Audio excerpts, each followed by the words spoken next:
Welcome to the Idea to Value podcast, where in every episode we highlight the latest insights into creativity and innovation from experts around the world.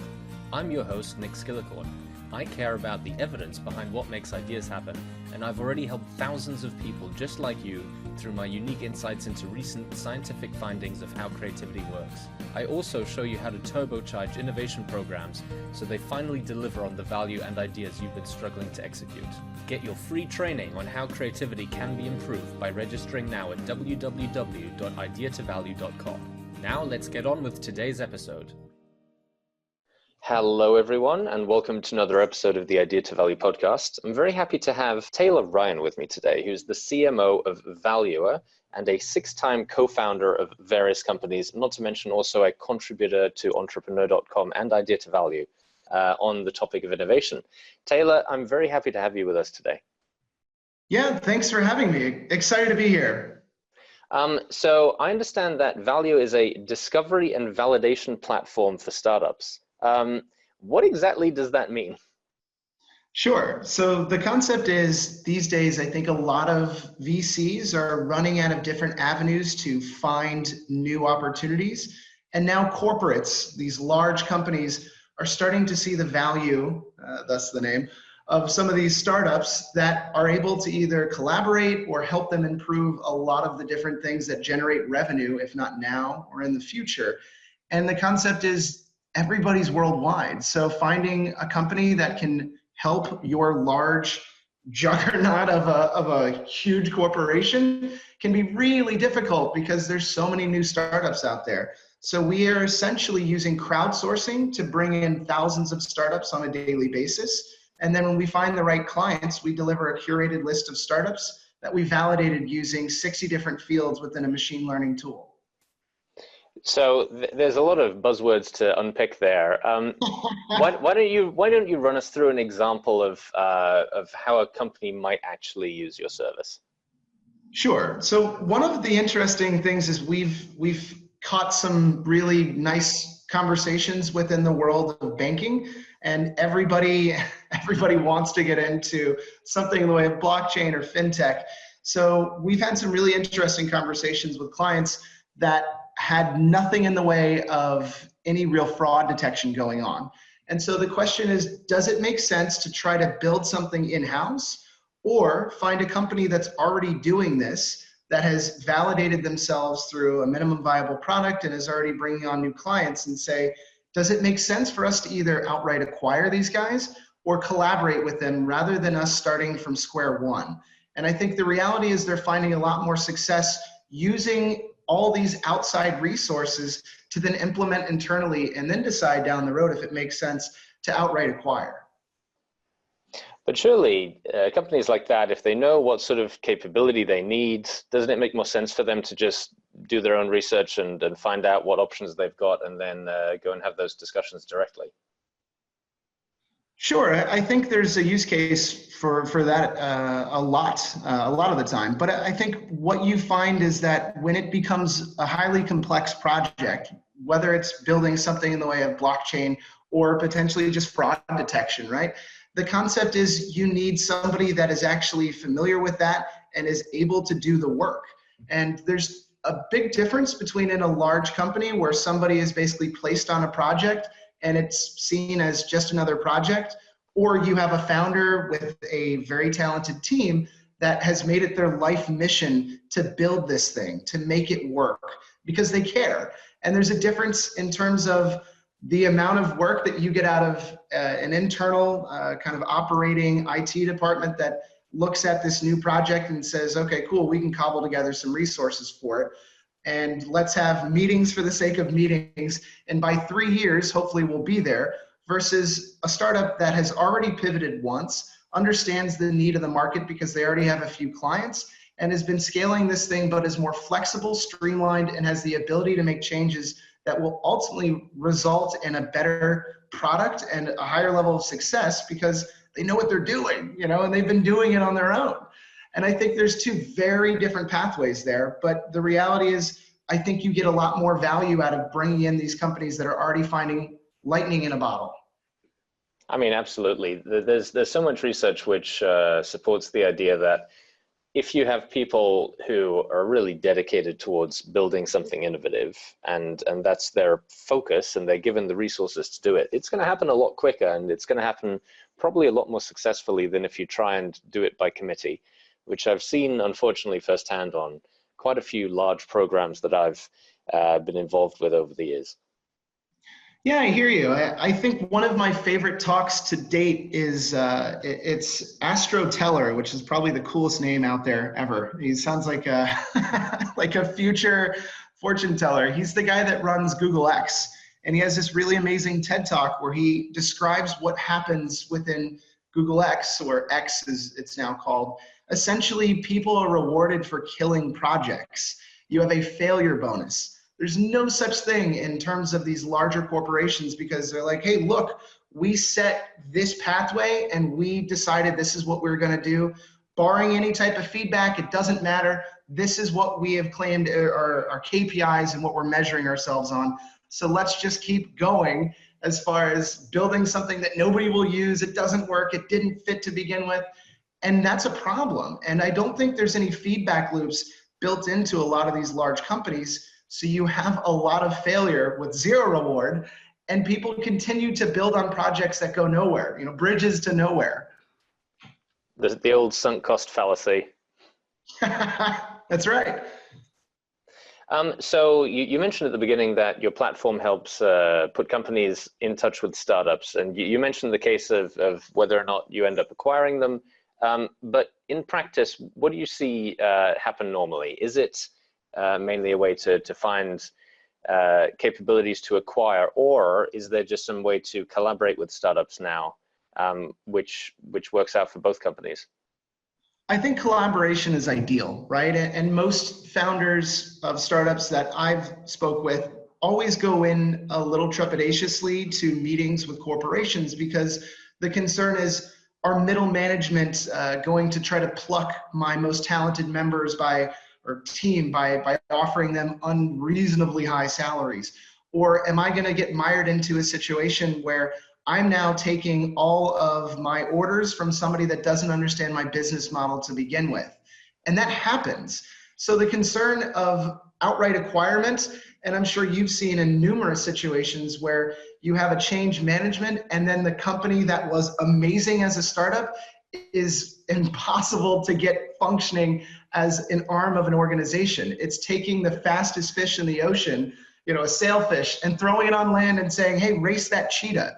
It doesn't work, and it's just one of those funny things that if you gave startups a chance to collaborate, I think you'd be surprised all of the opportune situations that spark out of this.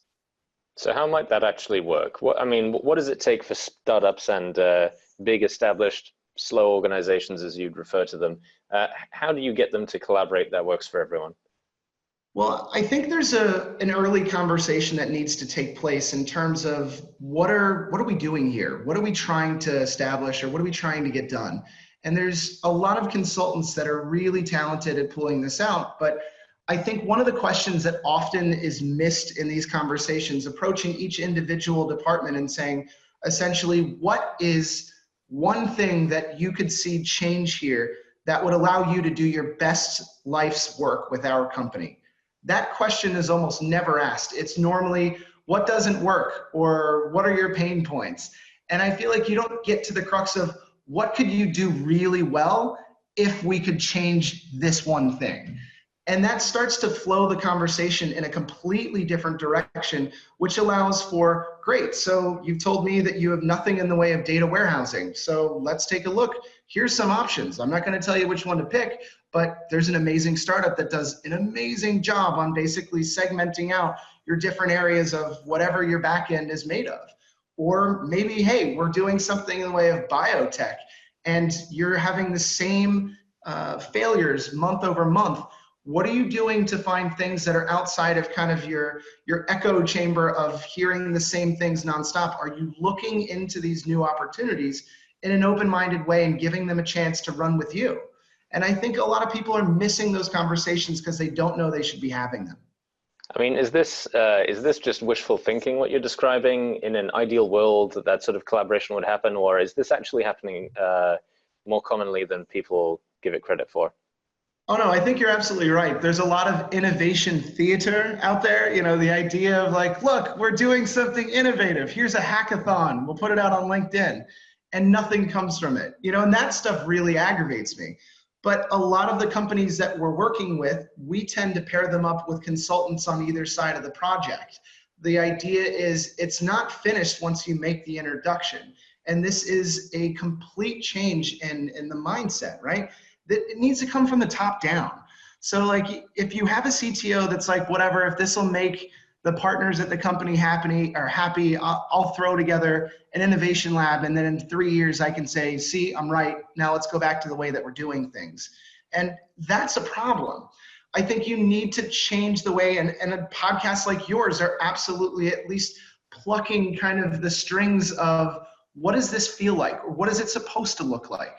But out of the companies that I regularly talk to that are Fortune 500 companies, I mean, we're talking maybe 20% get it, you know, and that's scary, but that needs to happen as well. It's great when you're doing the disrupting and you're high-fiving because you're changing an industry. It sucks being the one disrupted. And so, you know, there's so many different areas where you see people actually doing really cool and interesting things. And there's a lot of companies that are just like, look, you know, we have our market and we're happy with the way things are going. And if we continue on this pattern and this progress, we'll maintain profitability for at least the next 10, 15 years. And that's scary. You know, that's basically where companies become irrelevant. I mean, I think you've hit the nail on the head there. A lot of companies, and especially the people who've been with companies for a longer time, there is still this mindset of, it's working right now, therefore, I know there's these startups that are trying things, but we're so big that it's going to take a while before they catch up with us. And then you see all this research coming out about not just the individual examples of failed big companies like Kodak and Blockbuster and all of the ones that get thrown around, but the average lifespan of large companies is getting shorter. The average amount of time that they are on the big stock market indexes is going from several decades, I think it's like 50 plus years, down to around 20 years nowadays, or even a bit less than that. So the new companies are actually coming in faster and replacing more of the large established ones. Yeah, you know, here's an interesting thought. So inside of the world of technology, you know, we're talking, the name escapes me. It's basically Moore's Law. The idea of a circuit being able to be twice as fast. I can't remember the name. I think it's every 18 months. Yeah, I mean, it's Moore's Law. Yes, but Moore's Law, specifically computers are speeding up every 2 years. That is actually happening within the world of innovation in terms of technology as it meets the marketplace. People are used to things actually working these days and not having to wait for future models to finally solve their problems. I think the reality is that as you continue to see technology scale and speed, you also see people fixing the things in terms of internal optimization and the different ways that the companies are vertically integrated. What it comes down to is that you could sit back and say, look, we got plenty of running room for the next 5, 10 years if we continue on as we're going, you know, and you do see companies like a Nokia that said, hey, these phones are selling like crazy. You know, in the early 2000s, Nokia was basically the phone. It took up 75% of the marketplace. Flash forward 10 years, nobody had a Nokia. It was a meme, it was a laugh, you know, in 2014. And that's happening on a global scale. And to sit there and think, well, it's not going to happen to me because I feel pretty secure in my environment, you're only one startup innovation away or one giant leap in technology under kind of this Moore's Law of becoming irrelevant. And it's crazy how fast it happens now. Now, I want to sort of change tack slightly and go back to one of the things that we talked about in the introduction. You yourself have been a co-founder for it seems like 6 different companies. So you've probably got quite an interesting perspective on what it takes to find an idea that actually gets some traction. Can you tell us a bit about your story? Sure. I mean, I don't know how much time we have, but Yeah, I think it was one of those things that was based on kind of the need of what circumstances and environment I was placed into. I graduated at the height of the economic recession, 2008.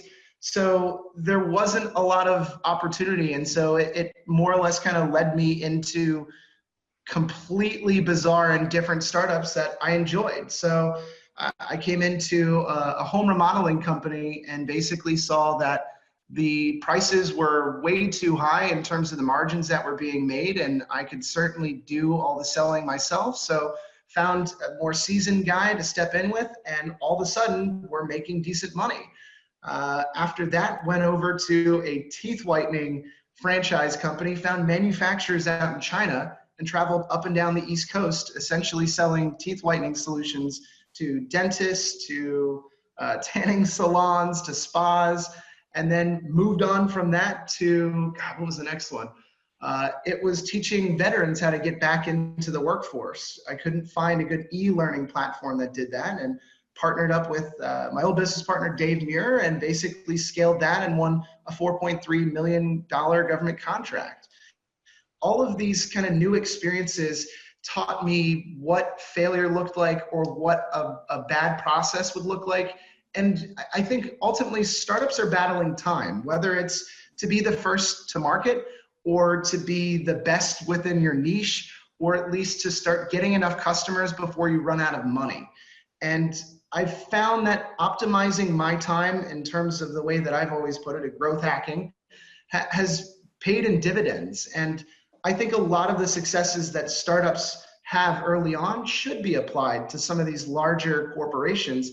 It's just very difficult to change that mindset when money or resources isn't an issue and you're told that maybe you're the best and brightest in your field and rah, rah, go our big company. You lose sight of that hustle and that bootstrapping that you need within a large company. And I don't think I'll ever lose that. I love the startup scene. I call myself a startup junkie, and I'm still continuing to build. It's fun, it's different, keeps you on your toes, it keeps you relevant.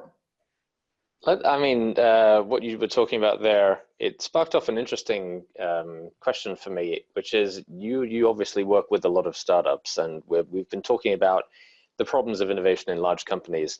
I know we're running out of time slightly, but for the final thing to talk about, have you got any advice on startups themselves on how they can innovate better? Because I know they don't get it right 100% of the time either. Yeah, I think that's a really interesting point. I think a lot of people start out a bit averse or afraid even to work with some of these large companies because they're afraid that they're going to be eaten up very quickly, or somebody will take their idea and because they have more resources internally, they'll build something of their own. That ain't a problem. If you see how messed up some of these companies are, don't worry about it. I think a lot of these large corporations are very eager to work with companies that have a streamlined process and something figured out. It obviously depends on the sector, right? So if you're building something that has anything to do with hardware, there's a lot more money and scalability and having to rely on somebody else's resources than software. Software will always be easier to basically spin out another 5 licenses or 1,000. But in terms of reaching out, it's so simple. Going to a lot of startup events and hunting down corporates and saying, hey, my startup does this. How interesting is that for you guys? Or reaching out to folks on LinkedIn creates all kinds of new and interesting conversations that ultimately lead to, cool, we'll give you a starter contract. Let's see what that looks like. I mean, companies like Salesforce, Oracle, and I don't know, Nordea out here tend to be very open to giving out essentially just freebies. Here's free access to our cloud solution. Here's a free sales team half the time. It's crazy. They're trying to do everything they can to get involved, and they're basically throwing money and resources at startups. And I think startups need to take advantage of that. Find companies that are in your niche and start exploiting them and basically saying, hey, I'm a startup. I'm very interested in getting involved. What does your innovation lab look like? Or what does your collaboration look like for startups? And I guarantee you they have somebody that's open to that conversation. I mean, that's just a fascinating concept. If people want to find out a bit more about Valuer and yourself and the work that you guys do, what's the best way for them to find out more and get in contact? Sure. So Valuer.ai is the website. You can sign up right on the homepage. We put out a ton of great content. You can also check us out on LinkedIn and Facebook. I am the only Taylor Ryan. Well, actually, no, there's one other Taylor Ryan in Denmark I found the other day. So I'm the one working for Valuer. But I connect with everybody, and I'm happy to kind of chew the fat with anybody that's interested in kind of bobbing and weaving and going back and forth. And I don't know. I would say LinkedIn and Valuer's website are the best ways to get in touch, and we're happy to talk and work with anybody. I'll make sure to get those links down in the description below. Taylor, it's been wonderful speaking with you, and I look forward to speaking again with you soon. Great. Thanks a lot, Nick. This has been fun. Thank you so much for listening. If you liked it, please like, share, and subscribe, and leave me a comment about what you thought and what you'd like to see more about. If you want to take your creativity and innovation capabilities to the next level, then invest in yourself with the premium training only available at ideatovalue.com. These exclusive training modules have all been put together by me, Nick Skillicorn, and have been used by thousands of artists, innovation leaders, and CEOs to become better at understanding the source of their creativity and executing on their innovation ambitions. And there is no risk to you, as they are backed by our money-back guarantee. Now, don't forget to go out there and make your ideas a reality. See you again soon.